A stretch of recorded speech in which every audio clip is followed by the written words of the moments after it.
If we are keen or intent enough sa pakikinig sa ating mga pagbasa ngayong araw na ito, anong isang salita na pabalik-balik na na-mention sa ating mga pagbasa? One word.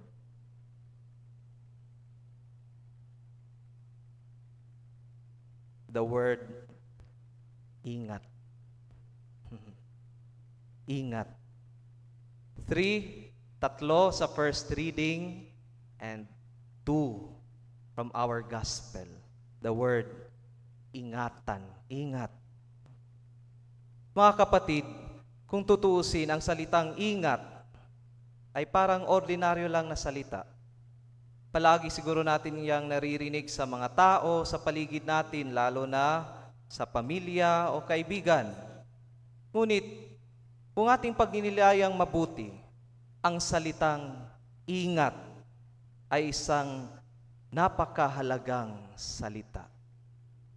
Kaya't ang salitang ingat pwedeng maging pampalit sa salitang mahal kita. The word or the words ingat, take care, amping, halong are changeable with the words I love you. Mga kapatid, I am not an expressive person. Hindi ako mahilig mag-express. No? Bihira lang akong mag-express ng I love you sa pamilya ko at mga kaibigan ko. Ngunit, instead na sasabihin kong I love you, I offer my presence, my act of service to them, and also by saying to them, ingat kayo ha. And it means a lot. It means a lot. Na para bang sinasabi, di ako makakasama sa inyo, di ako makakasama sa iyo, ngunit kung pwede lang ay sasama talaga ako. Ngunit sa pamamagitan ng pagsabi kong ingat, my love will always be with you. Love that protects, love that takes care of one another. Hindi namimilit, hindi nagiging toxic, at hindi nagpapahamak. Kasi ang tunay na nagmamahal, marunong mag-ingat sa iba at sa sarili. A person who loves knows how to take care of themselves and others as well. At sino pa bang mas nagmamahal at mas nag-aalaga sa atin kundi ang Diyos? Mahal tayo ng Diyos. Alam niyo ba yun? God loves us. Mahal tayo ng Diyos. At hindi siya papayag na tayo'y mawala sa landas at mapunta sa masama at sa kapahamakan.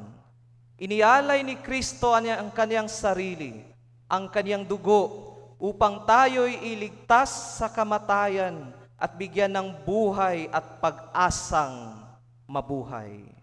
Ipinadala niya ang kanyang Espiritu Santo na nagbibigay sa atin ng inspirasyon upang mas matuto tayong magmahal at ibahagi ang pagmamahal na yun sa iba. Nandyan ang mga sakramento ng simbahan, the sacraments of the church, na naglilinis, nagpapalusog ng ating espiritu, nagpapatawad, nagpapagaling, nagpapalakas, at nagbibigay daan sa atin na magmahal at ialay ang ating sarili sa paglilingkod para sa iba. Ayaw ni Kristo na tayo mapunta sa kapahamakan, bagkus gagawin niya ang lahat upang tayo'y mapangalagaan at maproteksyonan laban sa mga kaaway. Ang sa atin lang, let us allow ourselves to be hovered by the protection and love of Jesus. Hayaan natin ang ating mga sarili na lukuban tayo ng proteksyon at pagmamahal ni Jesus. Huwag tayong matakot sa mga masasama at sa mga kaaway.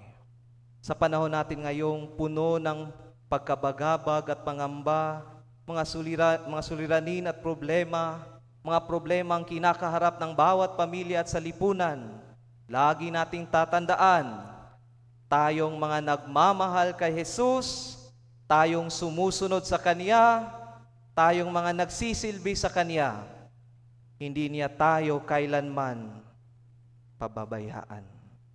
Hindi tayo nag-iisa. Iingatan tayo palagi ni Jesus.